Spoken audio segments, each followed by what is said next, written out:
Samsung's second Galaxy Fold is now literally on the horizon, and it's looking so good that it might just be a day one switch from me. Here are the top 6 reasons why, as well as 2 things that have me pretty worried.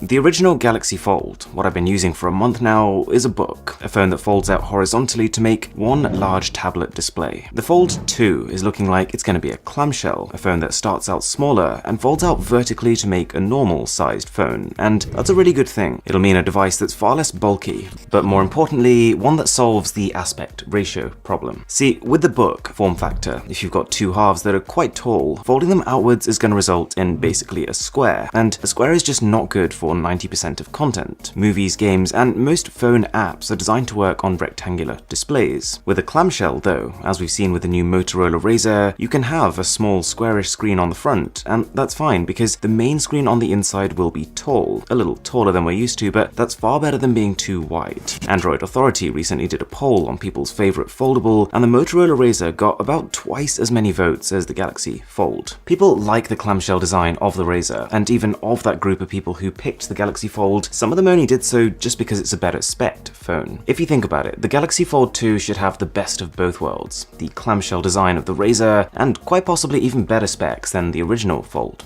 Also, this is a subtle point, but I think the clamshell is something that has a better chance of taking off, sales-wise, because people are already subconsciously familiar with the concept. 15 years ago, nobody would have even questioned what the purpose of a flip phone was. It was accepted, and so if Samsung can come in with the flip phone reinvented, I think it's an easier sell than welcome to the book for, reading. Then we've got One UI 2, Samsung's terribly named but beautifully redesigned bit of software, which is going to help all of their phones, but in particular this foldable. You've got standard all-round improvements like less intrusive notifications, and even smarter dark mode that works across more applications, and just generally more customization. But a big focus here has been reachability. If we are going to see this super tall display on the inside of the next Fold, this update couldn't have come at a better time. It'll bring all of those UI elements your fingers actually need to interact with closer to the bottom to reduce the amount of reaching you need to do.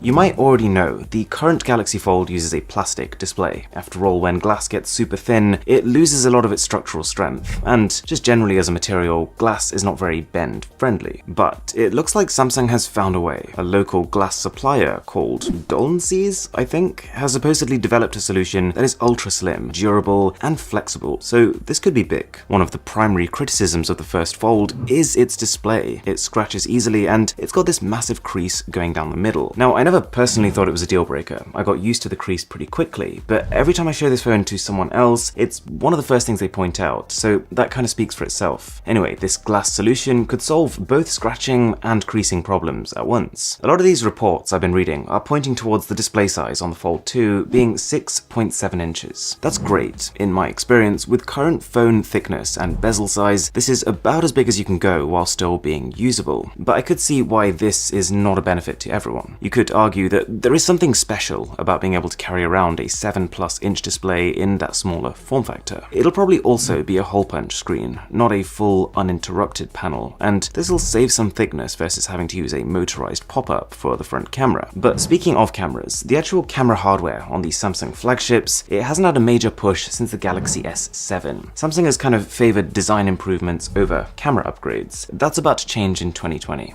According to code found in the Samsung camera app, they're already working on a phone that can shoot not just 8K video, but 108 megapixel photos. And this would line up perfectly with past leaks, but also the fact that Samsung has actually launched a 108 megapixel sensor. It's already a very real thing. Assuming then that the next Fold will still be positioned as a high-end device, there's a good chance it's going to benefit from this too. Also, if you just count the number of cameras on the original Fold, you get 6 cameras, and at any one time you're only ever using a maximum of 3. You've got 1 selfie camera for when you're using the front screen, 2 selfie cameras for when you're using the main screen, and 3 cameras at the back. It's just a bit inefficient. They've effectively built the same camera system twice just so you can take selfies in both folded and unfolded positions, which increases cost and thickness. If they can find a way on this new Fold to have just 1 camera system that you can use to take selfies while the phone is folded, and then rear photos while unfolded, that would be game changing. It would mean they could pour their entire resource pool into just 1 set of cameras, instead of scattering their resources over 3 sets. And that you can take not just mind-blowing rear shots, but also selfies with the same quality. And speaking of quality, I'm really trying to up the game on YouTube, so if you could subscribe, that would be amazing.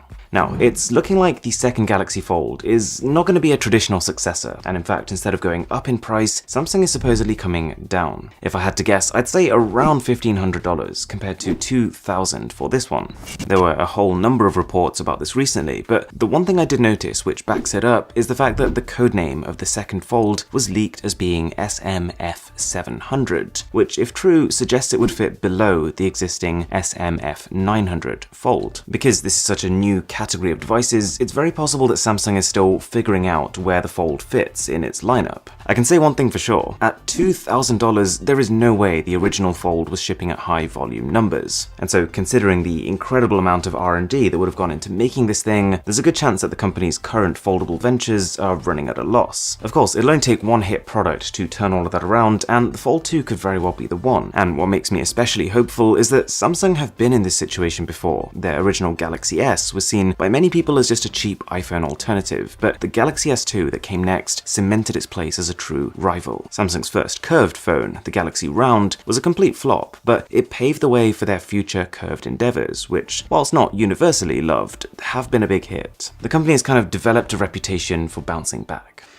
Okay, two things I am worried about, and I'm not talking about things like a lack of a headphone jack or lack of water resistance. I think these things are pretty major. First of all, as I mentioned, it's very likely Samsung will make the Fold 2 a cheaper phone, but it still needs to have the absolute best specifications. It's got to have the latest chipset, it's got to have plenty of RAM. We already expect this stuff from normal flagships, and so what I'm saying is that this flexible form factor can't come at the cost of performance. Now, the reason I am particularly worried about this is because Motorola clearly thinks that it can. They've released a phone that looks a lot like what Samsung has planned, but they've opted for some really underwhelming hardware, a Snapdragon 710 chip, 128GB of non-expandable storage, and a 5-megapixel selfie camera. The second thing is battery. There's going to be a massive trade-off here, because I have no doubt that if this thing does eventually come out, the way Samsung is going to market it, one of the main selling points is going to be that you can fold it up and it'll be pocketable. And so based on this, and the fact that Samsung has a bit of a reputation for giving just enough battery, there's a fair chance they'll do the same here, give it just enough battery so that at the point of buying it when it's brand new, it'll last a full day, but then 6 months of heavy use down the line, you'll probably be reaching for the charger at 6 PM.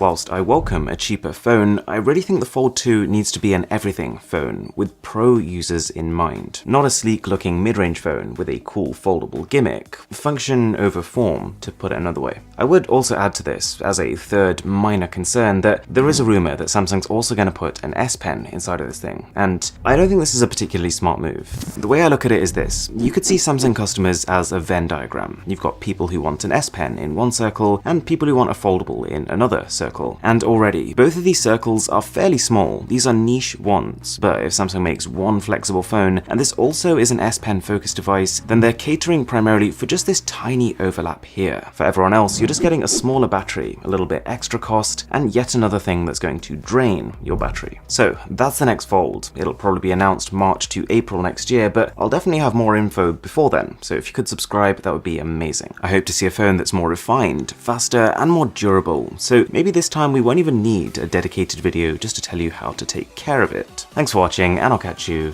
in the next one.